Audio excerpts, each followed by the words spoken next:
You are listening to the Cookbook Love Podcast with Maggie Green, episode number 355. Welcome to the Cookbook Love Podcast, a podcast that celebrates cookbook readers, buyers, collectors, writers, and clubs. And now your host, cookbook author, culinary dietitian, and cookbook writing coach, Maggie Green.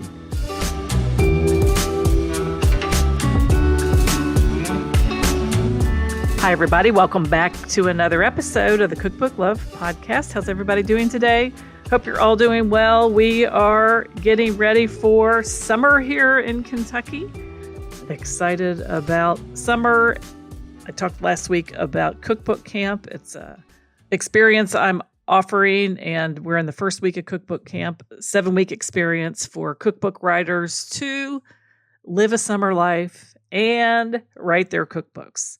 Because what I've realized over the years is that whenever a new season rolled around, sometimes summer wasn't the season that I necessarily felt like writing a cookbook. Seemed like so many other things to do.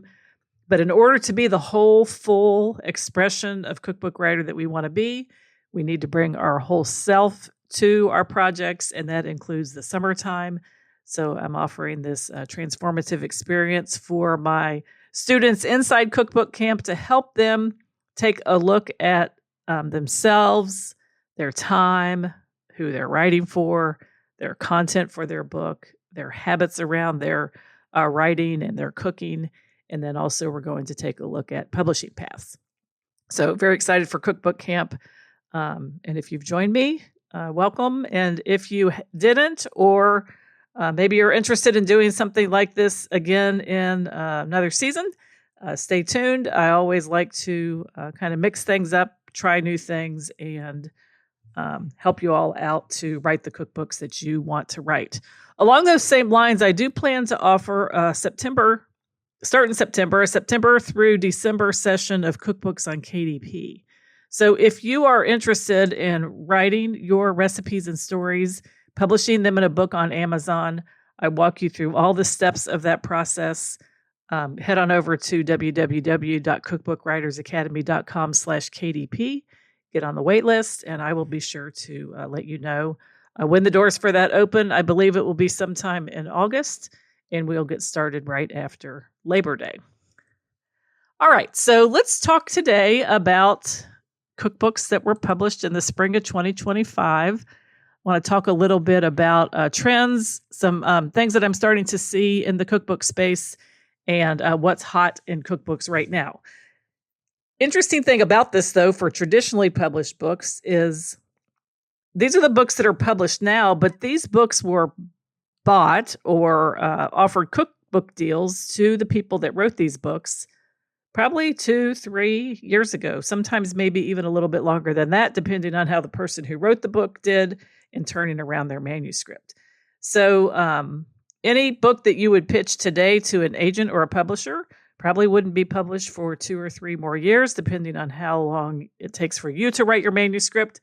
So I think it's fascinating that people were thinking this way about books 2 or 3 years ago, and now they're just been published this year. But I saw seeing some different trends, not only in articles that I've read, like on Eater, Food Network, Epicurious, Publishers Weekly, even the Wall Street Journal recently. They published a little roundup about hot cookbooks this spring, but also some cookbooks that I've seen come across my desk, authors that I've talked to, books that are pitched to me to have authors on the show. And I want to just talk a little bit about these 5 trends, and kind of fun to just take a high-level look at what's going on in the cookbook space. Okay, so trend number 1 is definitely health-focused books and longevity books without deprivation. And what I mean is that the books are helping people cook to feel better, but not just be good or follow a certain set of rules for diet. I think it's a very encouraging trend in the health space, away from restriction and toward truly eating nourishing food.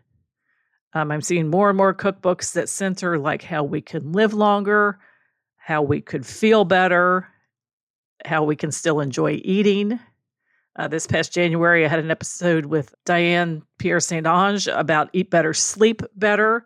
So these healthy cookbooks used to be defined by what they may be excluded.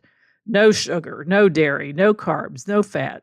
And while exclusions do have a place for people who have, in particular, a medical condition, a chronic condition where they need medical nutrition therapy, it's easy to think that we need to have a no carb, no fat, no gluten. Someone has celiac disease. I can see how people might think that way, but just for the general public, the tone is kind of changing. People aren't interested in these rules if they're normal, healthy, day-to-day eaters. They want to feel good in their bodies. I always tell my students that no one ever wants to buy your cookbook to feel worse. They always want to feel better, and they don't want to feel punished in the kitchen. And this example goes to everybody from Giada to a cookbook called How Not to Age. One of my students inside Cookbooks on KDP wrote a longevity cookbook. She is a dietitian that works with people, and longevity is the focus of what she works on. There's a dietitian named Jenna Himshaw who wrote a book called A Grain, a Green, and a Bean, which gives a simple formula for how they can apply what they cook to a flexible way to customize what they eat. So a lot of the focus is, again, less on restriction and more on just helping people feel better. So if you're writing a health-focused cookbook, you can think about things like, are you helping people have more energy? Are you helping people to feel stronger, to feel clearer, to sleep better, cook food that's comforting and good for you? So whole ingredients, wisdom about nutrition and food are all popular in terms of helping support people's body. But now we're paying also attention to people's spirit and how their food actually makes them feel. So this is a trend that I think is a positive trend. I think that we need to lighten up this health talk a little bit and give books that model what it means to really live well and not just eat correctly. Okay. Trend number 2 is recipes and cookbooks that are rooted in your identity, your home, and your heritage, where the story that you have to tell is really a big part of the book. So I've believed on this for years that a lot of the best cookbooks are rooted in the stories of people like you, in the home that they live in, the heritage they grew up in, and the life of the person who is writing the book. I get a lot of cookbooks across my desk. Some are beautifully photographed, some are full of recipes, but I have to honestly say the ones that really grab me are the ones that have a story attached to them, where you know that the writer was present in the writing of the book. And I got one just recently, and there's a lot of delicious looking recipes in there, but there is not one personal thing in the recipe part of the book that draws any kind of thread from beginning to end about the person that wrote the book. And quite frankly, I don't know that it's going to be a book that I want to promote on the show necessarily or talk about on the show, because I think the story is really one of the most interesting parts of that. Now, a couple of examples of books like this. So happens that I've talked to a couple of authors that were listed specifically in the article. I think it was on Epicurious when they talked about best cookbooks of the spring. Episode 348 with Sarah Ahn and her book Umma, A Korean Mom's Kitchen Wisdom. Her and her mother, Nam Soon Ahn, wrote this book together. And you guys, it is full of personal story and Sarah's love for her mom and what her mom did for her and does for her in the kitchen. Episode 348. And then 347, Discovering Your Authentic Voice in Indian Comfort Food with Sapna Punjabi, a former mastermind student of mine, and her book Dal Chawal. And these books are very honest books. They are a really good reflection of who these women are, how food has shaped them. And we're not talking anymore just about a set of recipes. We're talking about their story forms the structure of the book, and their life is the lens through which they are looking to write their book. So sometimes this is hard for people to think about doing because you have to expose yourself some. Kind of talked about this a little bit last week, this concept of exposure and letting yourself and your life be seen. But if you have memories, rituals, meals that shaped you, whether it's Sunday dinners with grandparents, if you're fasting from your faith tradition, if you're learning how to cook and you have stories about things that you first cooked and then maybe how you got better, you're not off trend when you start to think about your role in the life of the cook, preparing the food for the book that you want to write. You actually can be a leader in this space. So story-driven cookbooks rooted in identity and place are very, very popular. They're very powerful. And I think for me personally, and at least for some of the articles that I read about spring cookbooks, they're really shaping the future of what cookbooks could be. Not just instruction guides, but archives, personal documents, and invitations to connection with people through the food and cooking that they do. Okay, trend number 3, practical, pantry first, low waste needs of everyday cooks in everyday kitchens. I think these cookbooks that solve real everyday kitchen problems and aren't just for special occasions or gourmet aspirations are popular. And the heart of this shift is a renewed respect for a stocked kitchen, a stocked pantry, the concept of being resourceful and cooking grounded in what we have on hand. There are cookbooks like Scrappy Cooking. There's cookbooks that honor using the celery top, soft strawberries, cans of beans that maybe you've only used half of and you have the other half saved in a container in your refrigerator. A lot of thought going into how we can help people in our cookbooks make food from these things that are in our refrigerator. So meals that don't necessarily require people going to the grocery every time they cook, recipes that use less waste, and ways that cooks can feel resourceful. So it kind of goes back to how you want cooks to feel when they're using their book. And a book like this would help a cook feel resourceful because it's flexible. It's a little bit more forgiving. People can kind of choose their own adventure in some of the recipes that are in these, such as grain bowls. Recipes that are based on what's in your pantry kind of give people security, knowing that if they have the stock pantry, they can cook dinner for themselves and their family. It's reassuring. And also it really gives people that maybe have a tight budget or their head is full of like trying to work and raise a family, giving them help and support through flexible and approachable recipes that they can make every day. So when you're writing books like this, think about substitutions, building flavor, using commonly available ingredients, stretching a recipe across several meals, and giving people really the permission to cook imperfectly and cook intuitively. And this whole concept too of what we're going to talk about next, which is trend number 4, is flexible format recipes and recipe templates and people doing a little bit more freestyle and intuitive cooking. I think that this is a really interesting trend because we're kind of in a moment where people want to cook, but they don't want to be told exactly what to do. They want to be shown how to do stuff, but they want to actually then just be given the freedom to do it in their own way. Quite honestly, a lot of this has been driven by video-based content. on social media, short form videos that have influenced visual steps, loosely structured recipes, and templates rather than things being rigidly formatted.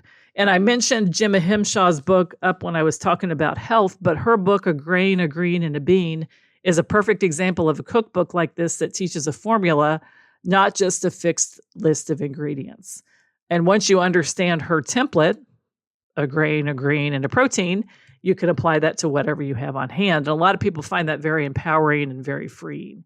So other books that go along this line, even Otto Lengi's books, even though they can be complex, are kind of shifting toward this choose your own adventure chapters where they're giving options and swaps and story-based structure that encourage people to adapt things to their own kitchen rather than a strict set of recipes. So if you're writing a cookbook, think about templates, think about swaps, variations in your head notes, meaning describing variations in your head notes that invite people to experiment with the recipe, building chapters by the mood or the moment rather than the meal type. I love that idea because I always think that there's so much creativity that can be built into a cookbook through the table of contents and the way that the chapters are built, including visuals that guide processes, photos, icons, creative formatting of the cookbook. And that all makes it really fun to capitalize on this trend that you're not telling people exactly how to do things and what to make, but you're really teaching them how to think like a cook. And isn't that something that we all need to learn better, is how to think a certain way about cooking that really allows us to be more free in the kitchen. Okay, trend number 5 is comfort food and reimagined comfort food, because comfort food never goes out of style, but it's sort of evolving. It's one of those trends that's really less of a trend and more of a constant heartbeat in the world of cookbook publishing, but it's getting a bigger heartbeat because it's starting to be looked at now through the lens of culture. We're not just talking about comfort food like lasagna, meat and potatoes, but we're talking about comfort foods that are even in what people think of comfort foods from other countries, from other regions, and their heritage is drawn into this. And Sapna Punjabi's book, Dal Chawal, was specifically described when we had the interview. Again, that's episode 347. She talked about these being Indian comfort foods, the type of food that you would want to make to really get that sense of home from an Indian perspective. These are family-centered recipes, makes you maybe think of mom, and she really brings that out in the book Dal Chawal. So everybody kind of has a different idea of what comfort means. Maybe it's what your grandmother made. Maybe it's street food you're used to eating. Maybe it's simple things like biscuits or coffee or peanut butter toast. Some people, it might be fusion or first-generation food that you leaned on during a hard season of your life. I can remember a book that I was pitched about grief and the food that this cook remembered cooking and eating the year after her husband died. So comfort comes wrapped in a lot of different packages. It's very personal, though. It's very reinventable. So if you're working on a cookbook that centers on comfort, don't feel like you have to stick to familiar general topics. You can ask yourself, what is comfort to you?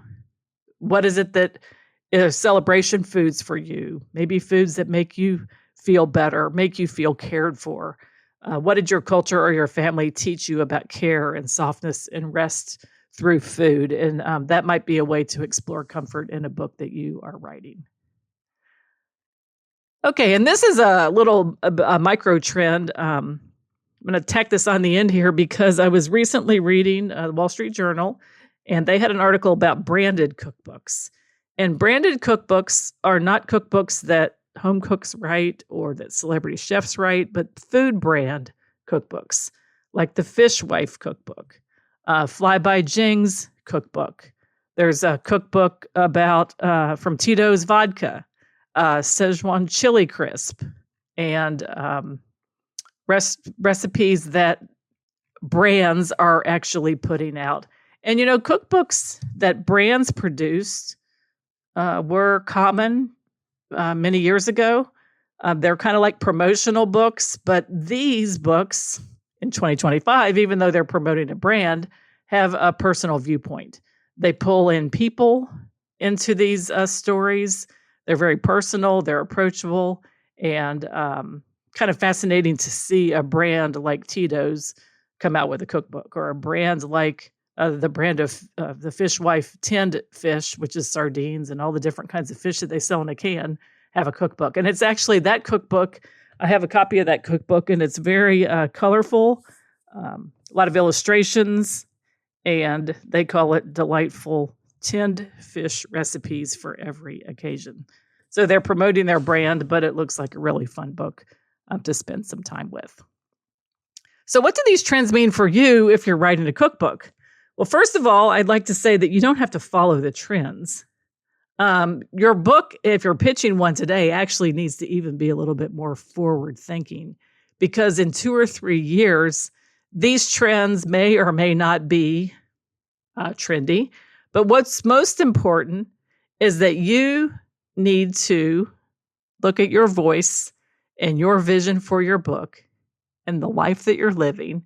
And your book needs to be a reflection of the life that you have and that you're living right now. You don't have to change your life to write a cookbook. But if something is really appealing to you, something's very close to your heart, something that you love about food and cooking, that's really the place to start when you start to think about writing. So don't feel like, first of all, you need to follow the trends. Longevity sells. Things that you think will help people find freedom around food, feel good, feel better. That always helps people in the cookbook space. But also people want joy. They want fun. They want enjoyment. They want a sense of accomplishment. They don't want to feel deprived. They want to feel clear. They want to feel well. They want to feel vibrant. So remember that these emotions do help. So think about how your cookbook really might help someone feel. And the way to tap into that is, how does the food that you're proposing in your cookbook make you feel? If it leaves you with a sense of purpose, a sense of refreshment, a sense of longevity, it's very easy to think that the way you write it would also help the people that use the book to feel the same way. And who you are, your real life, your real heritage, your culture, your faith, where you live, your memories, anything about your family, your upbringing, your belief, your community, bring that all to the front of your book, because these are features in your book. They are a part of your book. They're not just like a background noise. The books that appeal to me, and it looks like books that appeal to even Epicurious in the summary that they did, are books that come from a place. And the person that's writing the book is willing to talk about that place.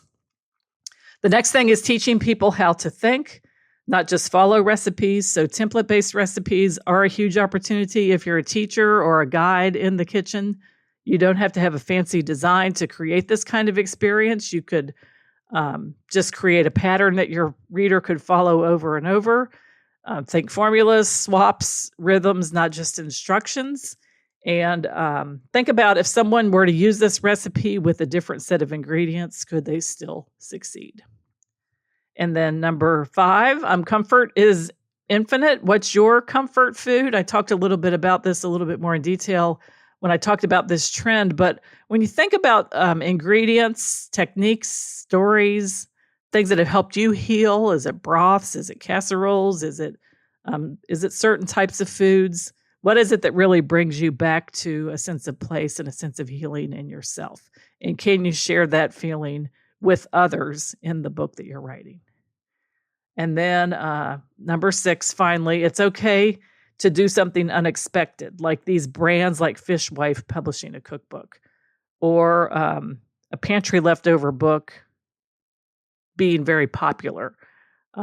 You don't have to be a celebrity or social media influencer to succeed. I know that I've said that on the podcast a lot before. You just need to have a strong idea, a compelling reason to write the book, a clear reader in mind who you think would really benefit from this book and who would really love this book.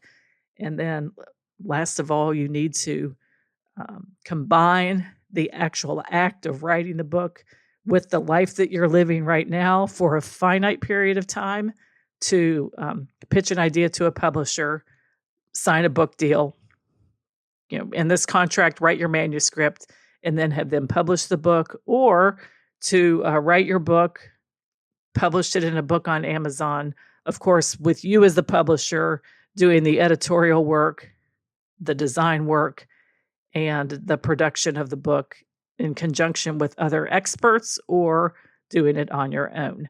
The one thing that's hard to do is to be the writer and the editor. I always recommend that you have someone edit your work. You can work with a book designer if you want to, but there are ways that you can use readily available guides and templates to design your own, format your own interior if you want to. But the editing part is something that I don't think that you should shortchange. I think it makes for a better book in the end. And always in traditional and self-publishing, editing is recommended.